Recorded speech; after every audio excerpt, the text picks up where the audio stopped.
Hace unos 5.000 años, al final de la guerra del Mahabharata, la antigua civilización hindú iluminada consistía en 10.000 tradiciones hindúes, o sampradayas, que existían en 56 naciones hindúes, 200 reinos hindúes y 1.700 provincias hindúes que cubrían más de 6 millones de kilómetros cuadrados de Asia. El sumo pontífice del hinduismo, el SPH, Bhagwan Sri Nityananda Paramashivam, es el resurgidor de Kailasa, la antigua e iluminada nación civilizacional hindú. Kailasa es una ininterrumpida continuación y resurgimiento cultural, religioso, histórico, civilizacional y soberano de múltiples de estos históricos estados soberanos hindúes y entidades eclesiásticas hindúes. La continuidad ininterrumpida de estas antiguas naciones hindúes a través de Kailasa resulta en el reconocimiento legal de Kailasa, según el derecho consuetudinario internacional, particularmente la doctrina de continuidad.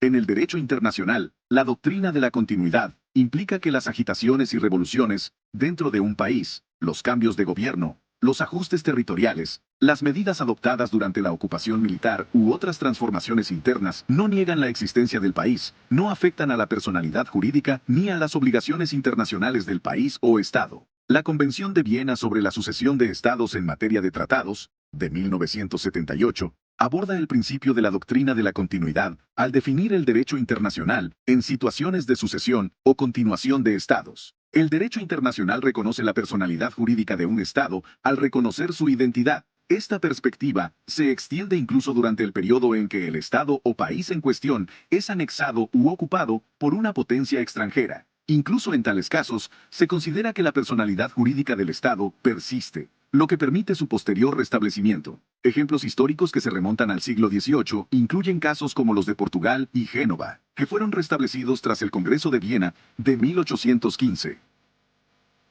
Ejemplos más recientes son países como Polonia, Etiopía, Checoslovaquia, Albania y Austria, que se restablecieron tras la Segunda Guerra Mundial. Incluso cuando una nación se ve privada de su territorio, sigue existiendo. Su soberanía y su personalidad jurídica internacional persisten. El Dalai Lama, como líder espiritual y temporal del Tíbet, ejemplifica este principio. En el año 1959, el Dalai Lama fue exiliado y obligado a huir. A pesar de los desafíos a los que se enfrenta, el Dalai Lama sigue defendiendo la preservación de la cultura tibetana, obteniendo apoyo mundial para la autonomía del Tíbet en la escena internacional. Del mismo modo, desde el año 1309 hasta el 1376, el Papa del Catolicismo estuvo exiliado en Aviñón. A pesar de ello, fue reconocido como jefe de Estado además de jefe de la Iglesia, y se le concedieron todos los privilegios del cargo tras su regreso a Roma. Incluso en 1861, gran parte de los territorios papales se habían perdido, dejando al Papa sin más territorio soberano que la residencia papal y los edificios relacionados. Sin embargo, sus poderes temporales seguían siendo reconocidos. Fue reconocido como jefe de Estado y, más tarde, el Tratado de Letrán de 1929 restableció formalmente la soberanía papal sobre la Ciudad del Vaticano.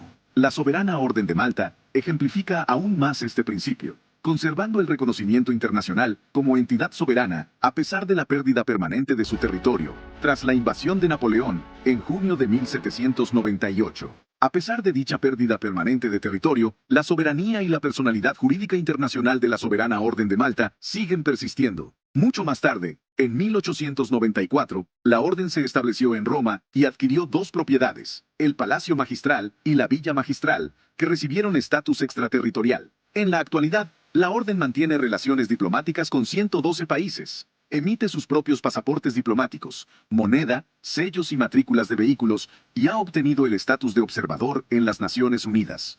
Todos estos ejemplos de restablecimiento del Estado ilustran el principio de continuidad de los Estados, según el derecho internacional, según el cual la personalidad jurídica de un Estado persiste a lo largo del tiempo. Una nación sigue existiendo incluso después de una pérdida total de territorio. Un ejemplo mucho más llamativo es el de los países oceánicos que se encuentran bajo la amenaza de que sus naciones enteras queden inundadas y sumergidas debido a la subida del nivel del mar provocada por el calentamiento global. En respuesta a esta amenaza existencial del cambio climático, las naciones insulares del Pacífico, incluida Tuvalu, han promulgado enmiendas constitucionales y realizado declaraciones internacionales que afirman que su nación y sus derechos soberanos seguirán existiendo, a pesar de que todo su territorio se pierda en el mar. Esta postura proactiva se pone de manifiesto en la Ley Constitucional de Tuvalu de 2023 y en la Declaración del Foro de las Islas del Pacífico de 2021.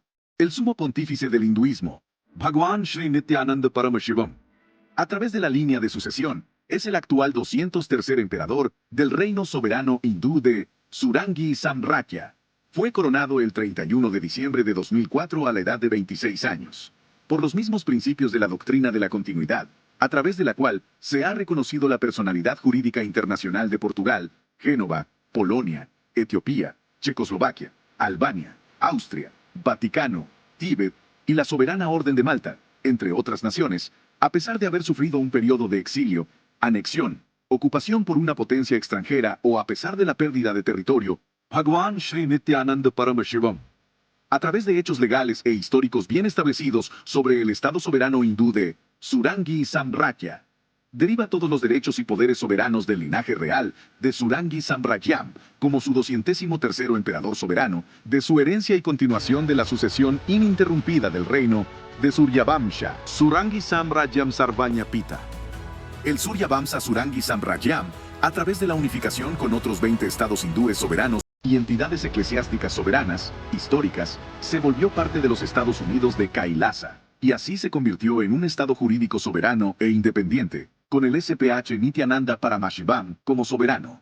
Así como la nación oceánica de Tuvalu ha salvaguardado su soberanía de la amenaza existencial de una inmersión total, enmendando su constitución, en la que afirma que su soberanía persistirá independientemente de la posible pérdida de territorio. Kailasa, que es una continuación soberana de 21 gobiernos soberanos hindúes estados y entidades eclesiásticas e históricas soberanas, también se protege reviviendo y continuando las naciones hindúes de Kumar y Kanda, que estaban sumergidas. Según la doctrina de la continuidad, estos hechos implican que la condición de estado de Kailasa está reconocida por el derecho internacional y se manifiesta como un resultado natural de hechos jurídicos históricos bien establecidos.